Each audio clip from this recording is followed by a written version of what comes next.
have terms.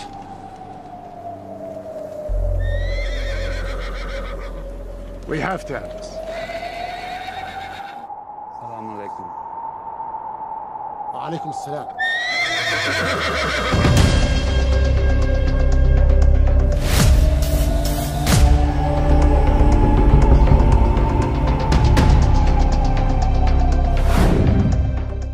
Richard the Lionheart, raja Kristen yang memimpin pasukan perang salib untuk merebut Yerusalem dari tangan Sultan Salahuddin Al-Ayyubi. Tapi siapa sangka, berabad-abad kemudian, keturunannya justru semakin dekat dengan Islam. Raja Charles III kini sering mengutip Al-Quran, menghormati umat Islam, bahkan disebut-sebut memiliki pemahaman yang mendalam tentang ajaran Nabi Muhammad. Apakah ini pertanda kebangkitan Islam? Benarkah Raja Charles III telah mengambil arah yang berbeda dari para pendahulunya? Mari kita ungkap fakta mengejutkan ini. Inilah kisah yang penuh kejutan tentang bagaimana seorang raja dari garis keturunan musuh Islam kini justru lebih menghormati Islam dibanding pemimpin Eropa lainnya.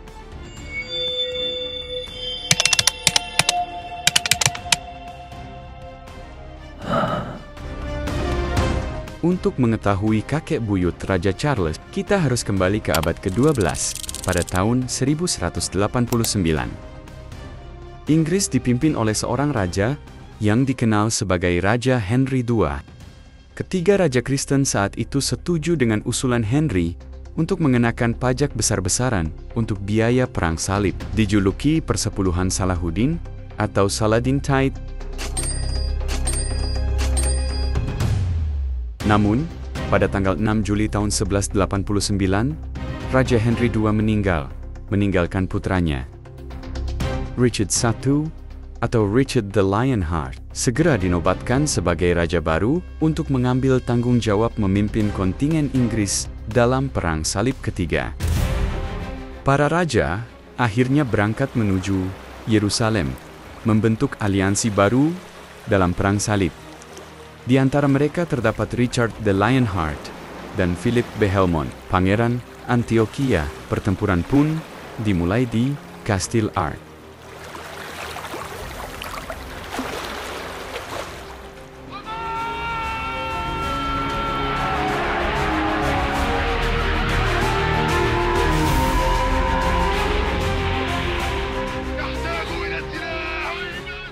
Setelah pertempuran singkat, diketahui bahwa Gubernur Arts telah lebih dulu bersekutu dengan musuh. Akibatnya, wilayah Arts jatuh ke tangan pasukan salib.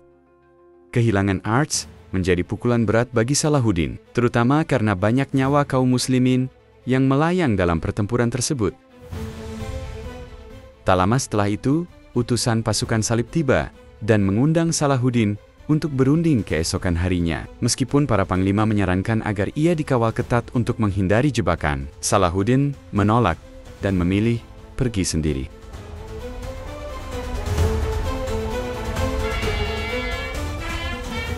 Pada hari perundingan, para raja Eropa telah berkumpul. Yang mengejutkan, Salahuddin datang tanpa pengawalan.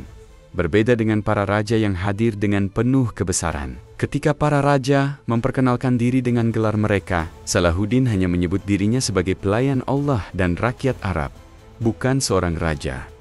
Salahuddin Abdullah Khadim al-Arab. Dalam perundingan, raja-raja Eropa menuntut agar Salahuddin menyerahkan Yerusalem serta wilayah-wilayah yang telah direbutnya. Namun, Salahuddin menolak dengan tegas, menyatakan bahwa tanah Arab adalah milik bangsa Arab. Ia menegaskan bahwa Yerusalem tetap terbuka bagi semua pemeluk agama. Richard the Lionheart kemudian memperkuat tuntutan penyerahan Yerusalem tanpa syarat, tetapi Salahuddin tetap menolak. Akhirnya, perundingan gagal dan peperangan pun berlanjut.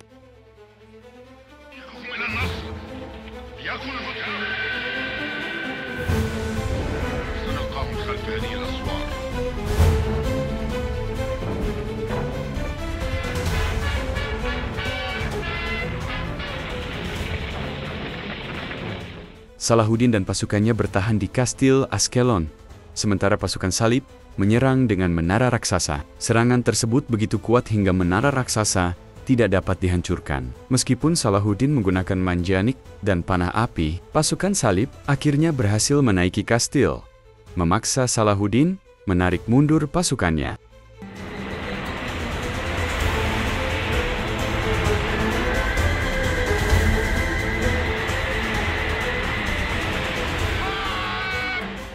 Namun, di tempat persembunyian, Salahuddin menyusun strategi baru. Ia mengirim pasukan kecil untuk memancing pasukan salib ke medan yang sulit dilalui. Ketika pasukan salib berada di gurun yang tidak menguntungkan mereka, Salahuddin melancarkan serangan balik yang sukses menghancurkan barisan mereka. Kedua pihak mengalami banyak korban, membuat keadaan kembali seimbang.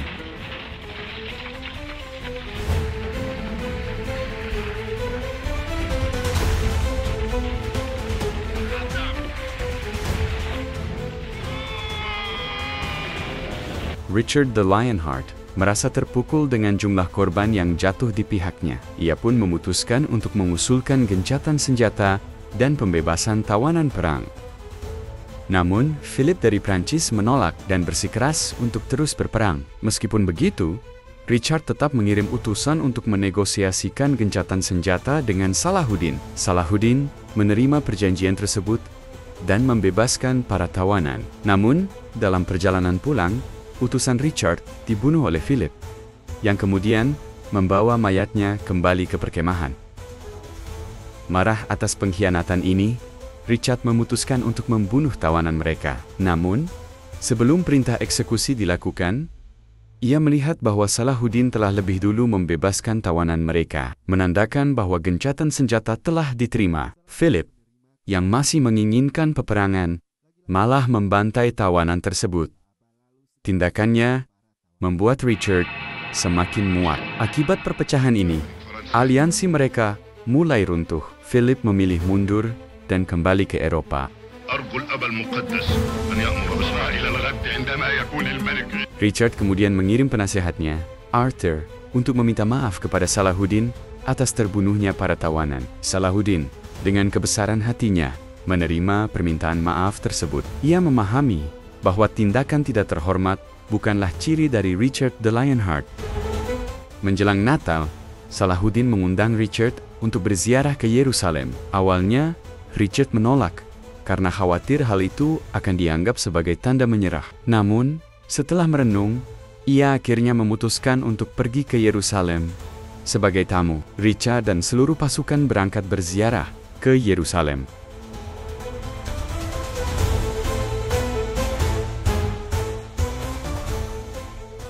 Saat memasuki kota, Richard tiba-tiba diserang oleh panah beracun, menyebabkan ketegangan di antara kedua pihak. Pasukan salib, yang mengira ini adalah pengkhianatan, segera menyatakan perang. Namun, Salahuddin mengetahui bahwa serangan itu berasal dari orang-orang dekat Richard, yang ingin mengacaukan situasi.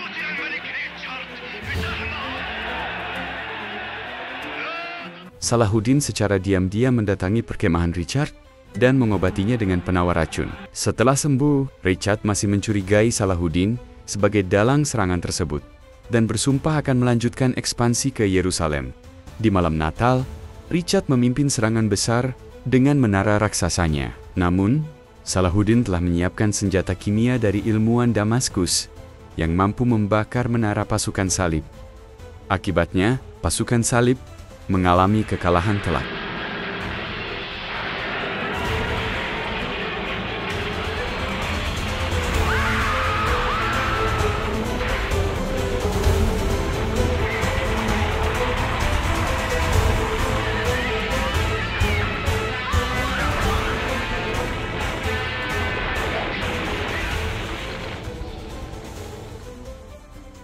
Sementara itu, Virginia, yang putus asa, mengakui semua rencana jahatnya kepada Louisa de Lusignan. Tanpa sengaja, Arthur yang mendengar pengakuan tersebut, membunuh Virginia. Louisa segera memberitahu Richard bahwa pengkhianatan sebenarnya berasal dari orang kepercayaannya sendiri, yaitu Arthur. Di dalam Yerusalem, Salahuddin tetap merayakan Natal bersama panglimanya yang beragama Kristen, Isa. Ia meminta Isa untuk tetap menjalankan keyakinannya, meski dalam kondisi perang. Perayaan Natal pun berlangsung dengan damai.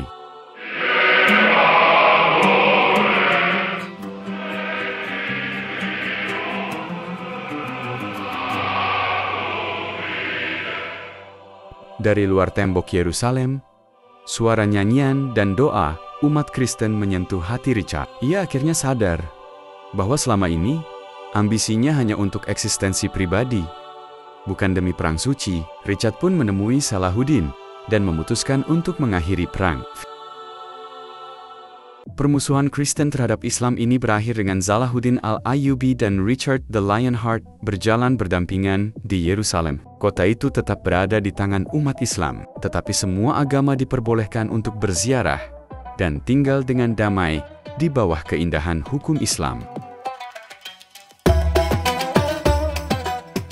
Setelah Perang Salib, Richard kembali ke Eropa, tetapi nasibnya sungguh sial. Dalam perjalanan pulang, ia ditangkap dan dipenjara di Jerman oleh seorang raja Kristen juga, yakni Kaisar Hendrik ke-6. Ia dibebaskan dengan tebusan besar dari Inggris, sebelum akhirnya Richard the Lionheart meninggal 5 tahun setelahnya.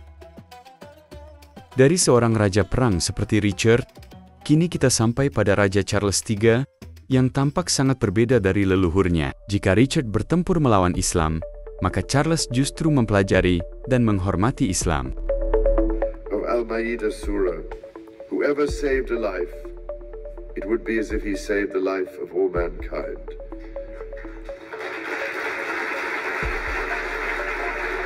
Kedekatannya dengan Islam ini telah membuat curiga sebagian warga Inggris dan menyebut Raja Charles III telah masuk Islam secara diam-diam. King Charles, the King of England, has finally converted to Islam in this month of Ramadan.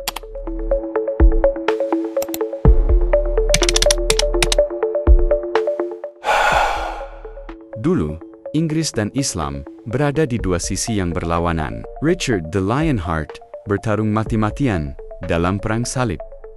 Kini, berabad-abad kemudian, seorang raja Inggris justru semakin dekat dengan Islam.